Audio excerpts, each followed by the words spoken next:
તો ભરૂચ શહેરમાં વર્ષ 2013-14માં શરૂ કરાયેલી ભૂગર્ભ ડ્રેનેજ યોજના એક દાયકો વીતવા છતાં માત્ર 40% જ પૂર્ણ થતા તંત્રના વિકાસના દાવાઓ સામે સવાલ ઉભા થયા છે।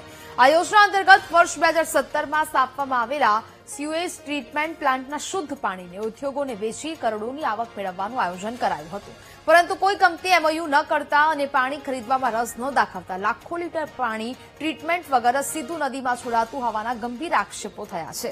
પરિસ્થિતિ વચ્ચે પ્રાઇવેટ કોન્ટ્રાક્ટરની મુદ્દત પૂરી થતા જ પ્લાન્ટના સંચાલન અને જાળવણીનો મોટો ખર્ચ સીધો નગરપાલિકાના માથે આવશે અને જેમાં દેવામુક્ત થવાના સપના જોતી ભરૂચ નગરપાલિકા વધુ આર્થિક બોજ અને હારણમાં ફસાય તેવી પૂરેપૂરી શક્યતા છે। ભરૂચ નગરપાલિકામાં સરકારશ્રીની જુદી જુદી યોજના હેઠળ ભૂગર્ભ ગટર યોજનાના જુદા જુદા તબક્કાની કામગીરી થયેલ છે। અગાઉ 2023માં ભૂગર્ભ ગટર યોજના થયેલ છે। એ સિવાય જે સ્થળ બાકી રહી ગયા છે, જે જગ્યાઓ બાકી રહી ગઈ છે, એમાં અત્યારે બીજા તબક્કાની કામગીરી પણ ચાલી રહી છે। સરકારશ્રીની ગુજરાત અર્બન ડેવલપમેન્ટ કંપની દ્વારા આ કામગીરી અત્યારે કરવામાં આવી રહી છે।